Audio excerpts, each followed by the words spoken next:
அடுத்ததாக ஒரு ஹதீஸை இவர்கள் கொண்டாடுறார்கள். யா அல்லாஹ், எனது கபரை வணங்கப்படக்கூடிய இடமாக ஆக்கிவிடாதே. யா அல்லாஹ், ஸல்லல்லாஹு அலைஹி வஸல்லம் அவர்கள் பிரார்த்தித்த ஒரு ஹதீஸை இவர்கள் கொண்டாடுறார்கள். யா அல்லாஹ், எனது கபரை வணங்கப்படக்கூடிய இடமாக ஆக்கிவிடாது. நாங்க நினைச்சு கொண்டிருந்தோம் இந்த யாழ்ப்பாண வஹாபிகள் சரி கொஞ்சம் குர்ஆன் ஹதீஸ்ல நீதமான முறையில நடந்து போவாங்க. இப்ப நாங்க நிறைய வஹாபிகளை நாங்க பார்த்து இருக்கிறோம். என்ன செய்வாங்க, ஹதீஸ்கள்ல இருட்டடிப்பு செய்வாங்க. ஈக்கிறத ஈக்கிற மாதிரி போட மாட்டாங்க, ஈக்கிறத ஈக்கிற மாதிரி சொல்ல மாட்டாங்க. ஏதாவது ஒரு தில்லு முள்ளு ஒரு துண்டை இல்லாம ஆக்கிட்டு அப்படிதான் என்ன செய்வாங்க சொல்லுவாங்க. இவங்க ஹதீஸ்ல போட்டுக்கிறா பாருங்க, யா அல்லாஹ், எனது கபரை வணங்கப்படக்கூடிய இடமாக ஆக்கிவிடாது. இது முழுமையான ஹதீஸ் அல்ல, இது முழுமையான ஹதீஸ் அல்ல. ஹதீஸுடைய முழுமை லா தஜாலு கபரி வஸனை யுபது. அத வஸனன் ஒரு வாசகத்தை விட்டு போட்டாங்க. ஏன் அந்த வாசகத்தை விட்டு போட்டாங்க? அந்த வாசகத்தை தெளிவா அவங்க சொன்னா இதுக்கும் நம்ம சொல்றதுக்கு எந்த ஒரு சம்பந்தம் இல்லைன்னு ஆட்களுக்கு விளங்கிடும். அதனால அந்த வசனத்தை விட்டு போட்டாங்க. அந்த வசனம் வந்தா எப்படி வரணும்? யா அல்லாஹ், எனது கபரை சிலை வணக்கம் செய்யப்படக்கூடிய இடமாக ஆக்கிவிடாது. என்னுடைய கபரை சிலை வணக்கம், அந்த வசனம் சிலை வணக்கம் என்று சிலை என்று வார அந்த இடத்தை என்ன செஞ்சாங்க, இருட்டடிப்பு செஞ்சு போட்டுட்டு யோபதுன்றதை மட்டும் போட்டாங்க. அப்ப என்னுடைய கபரை வணங்கப்படக்கூடிய இடமாக ஆக்கிடாது. இது எவ்வளவு பெரிய ஒரு மோசடின்னு பாருங்க. இந்த வசனன் அந்த வார்த்தையை எடுத்து போட்டு இவங்க சொல்றது, இவங்க ஹதீஸ்ல எவ்வளவு பெரிய மோசடி செய்யறாங்க. ஏன் வசனை யோபது ஸல்லல்லாஹு அலைஹி வஸல்லம் தெளிவா சொல்லிக்கிறாங்க, சிலை வணக்கம் செய்யப்படக்கூடிய ஒரு இடமாக. அந்த விஷயத்தை அவங்க கீழே கொண்டாடுறாங்க. நான் அந்த சப்ஜெக்டுக்கு நான் சொன்னி வாரு.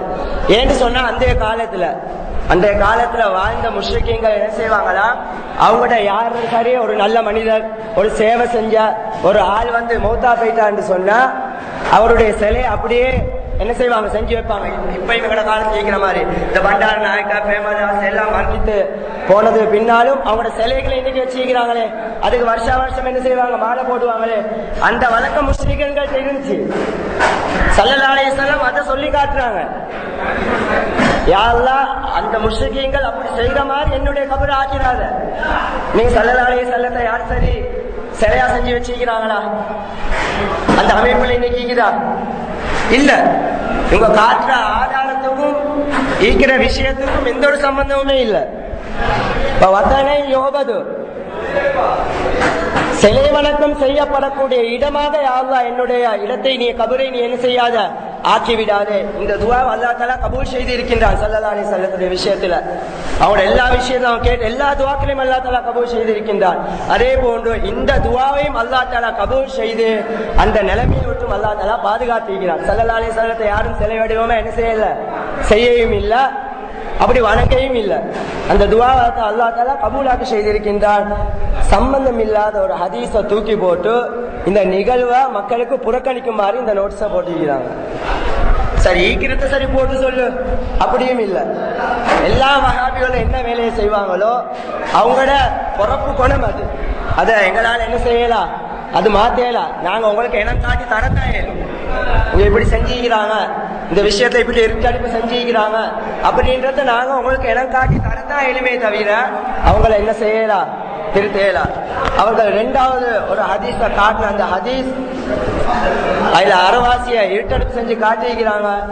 அவங்க காட்டியிருந்தாலும் இந்த நிகழ்வுக்கும் இந்த நடைபெறக்கூடிய இந்த நிகழ்வுக்கும் அவர்கள் காட்டிய ஹதீஸுக்கும் எந்த ஒரு சம்பந்தமுமே இல்லை. நீங்க நல்லா விலையும் கொள்ளணும். ஒருத்தர் வந்து சொல்றாரு, இந்த கோச்சிட போவாதீங்கப்பா. ஒரு ஆள் கேட்கிறாரு, ஏப்பா கோச்சிட போகக்கூடா? இந்த ஷிர்குல் அஸுல்முன் அஸீம், ஷிர்கு செய்யறது பெரிய பாவம், ஷிர்கு செய்யறது பெரிய பாவம். யோசிக்கணும், ஷிர்கு செய்யறது பெரிய பாவம். சரி, கோச்சில போறதுக்கும் ஷிர்கு செய்யறதுக்கும் என்ன சம்பந்தம்? கோச்சில போறதுக்கும் ஷிர்க செய்யறதுக்கும் என்ன சம்பந்தம்? இன்ன ஷிர்குல் அஸுல்முன் அஸீம்ன்றது சரிதான், ஷிர்கு செய்யறது பெரிய பாவம் தான், இல்லாண்டல்ல. அதனால கோச்சில போறதுக்கும் ஷிர்கு செய்யறதுக்கும் என்ன சம்பந்தம் இருக்குது? அதே அப்படியான ஒரு உதாரணத்தை தான் இங்க காட்டிக்கிறாங்க ஆயத்துகள்லயும் ஹதீஸ்கள்லயும். சம்பந்தமே இல்லை. இங்க ஜியாராவுடைய விஷயங்கள்ல நடைபெறக்கூடிய விஷயங்கள் வேறு. இவர்கள் இங்கே ஆதாரமாக இந்த நிகழ்வை புறக்கணிப்பதற்காக வேண்டி இவர்கள் காட்டக்கூடிய ஆதாரங்கள் வேறு. இது சம்பந்தமாக எந்த ஒரு தெளிவையும் அவங்க என்ன செஞ்சில்ல, மக்களுக்கு சொல்லில்ல. ஒரு பொய்யை தான் என்ன செஞ்சுக்கிறாங்க மக்களுக்கு மத்தியில. ஏன்னு சொன்னா அரபு மக்களுக்கு விளங்காது, அரபால போட்டும் இல்ல, அல்ல அல்பால்களை போட்டும் இல்ல, வெறுமனே தமிழ் வாசகங்களை மட்டுமே நினைஞ்சிக்கிறாங்க. அவங்க இஷ்டப்படி பூந்து விளையாடிக்கிறாங்க. மக்கள் இந்த வாசகத்தை பார்த்துட்டு அடே ஸல்லல்லாஹு அலைஹி வஸல்லத்துடைய கபரை வணங்கப்படக்கூடிய இடமாக ஆக்கிவிடாது ஸல்லல்லாஹு அலைஹி வஸல்லமே சொல்லிக்கிறாங்க அப்படின்னு தான் பாமர் மக்கள் விளங்குவாங்க. ஏன்னு சொன்ன அரபு வாசகத்தை போட்டும் இல்ல, அவங்க அதை புகாரி முஸ்லீம் எடுத்து பார்க்க போறதும் இல்லை. அந்த தைரியத்துல சில இருட்டடிப்புகளை இந்த ஹதீஸ்ல நினைஞ்சிக்கிறாங்க, அவங்க சொல்லிக்கிறாங்க.